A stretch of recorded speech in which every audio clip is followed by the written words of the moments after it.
the kind of mineral resources we have in our country is enough to take care of everybody in that country.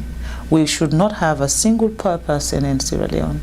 But unfortunately, we are not given the free will to make decisions on our own mineral resources. Hello everyone, welcome back to my YouTube channel. I go by the name Flavian and welcome to the Flavored Impact Edition. And if you're watching me for the first time, kindly don't forget to subscribe to my YouTube channel, like, comment and share so that we may be able to reach and attain a wider audience. So for today we are going to fact review an exclusive interview with the First Lady of Sierra Leone, Madam Fatuma, and she has really spoken out, not because she is the wife to the Sierra Leone president, but rather she has spoken out as a citizen of Sierra Leone. She has spoken out as a daughter of the African soil, and with that, stay tuned as we watch. Thank you.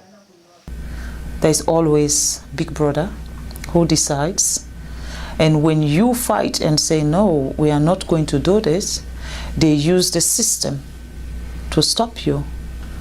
It's either they set you up with the opposition and they'll be supporting the opposition against you from the back, or they cause unnecessary chaos in your country so that you are not able to even govern your own people. They will do things to make you not to be functionable. And of course, any country that don't have peace cannot develop. You have to have peace before you talk about development. I'll give you a simple example about Sierra Leone. Every mining company that is in Sierra Leone today is owned by a foreigner. Every mining company. If it's not the Chinese, it's the American, it's the British. Our electricity, Bumuna, is run by the British, and we still don't have light. We're looking for light, electricity.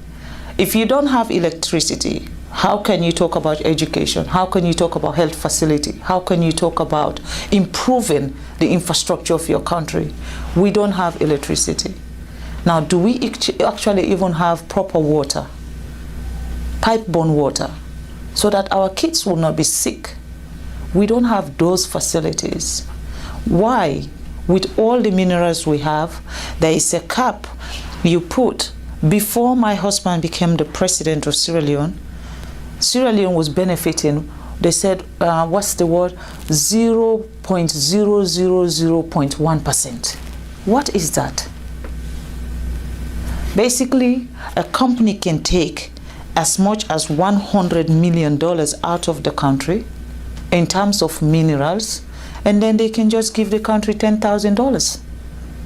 Now, what will $10,000 do for our health system? What does $10,000 do for our educational system? And these are the things I believe that are stopping Africa from progressing. We don't have a say. The sense about us celebrating independence, I don't know why we celebrate independence, because we are not free. That is my own take. I'm not speaking also on behalf of the government of Sierra Leone, nor am I speaking on behalf of His Excellency the President.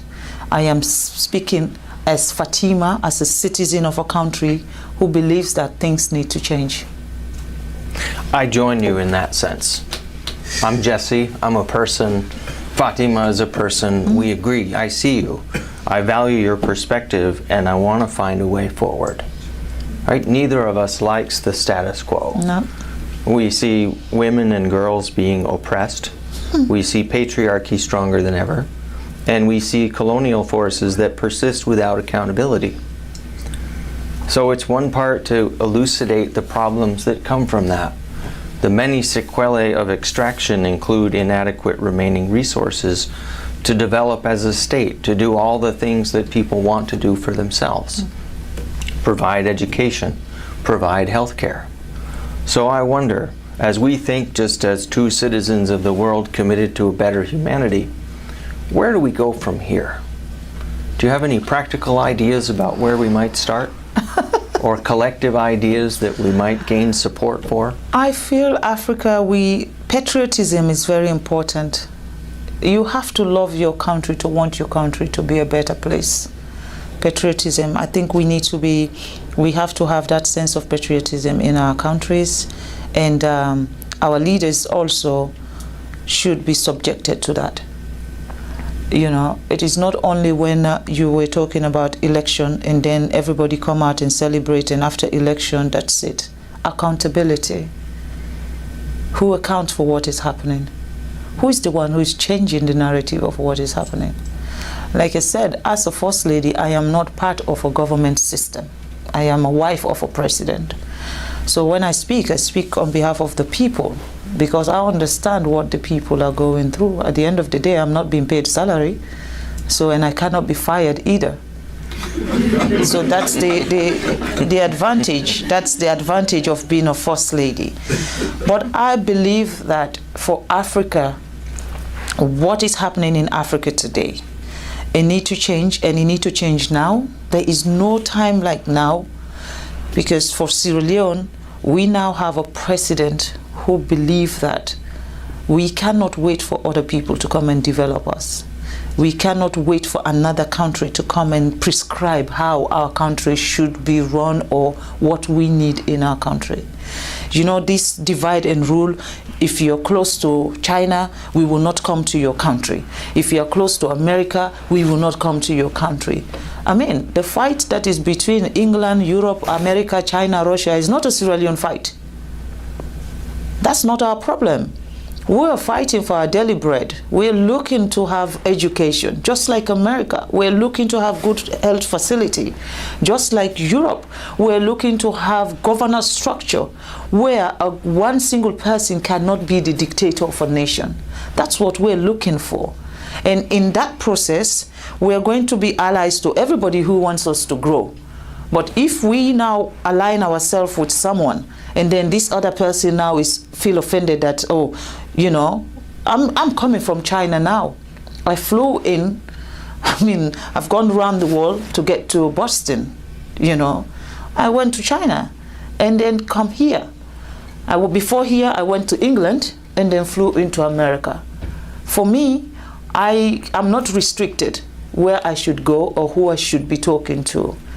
I am going around the world to see a country that sees Africa not as not just as an ally of what you'll be getting from us, but a country that sees Sierra Leone as partners and treat us with respect. You cannot be coming to our country and take everything that will make us develop, and then you still treat us as inferior people, as if we don't know what we're doing. I think that is wrong.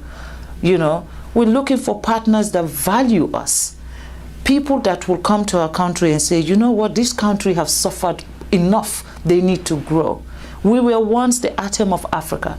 Every country within sub-Saharan Africa used to come to Sierra Leone for our education. And today, what can we be proud of? We cannot talk about education in Sierra Leone because they've ruined that for us. Everything that has empowered Sierra Leone has been ruined. And now we have a leader who wants to fix everything. There is a problem. In Africa, you should not have a leader that is assertive, a leader that knows what his people want, a leader that wants to change what is happening. The moment you have that, it's everyone's target. And then they find reason to slow you down, they find reason to stop you, and they use that system of corruption.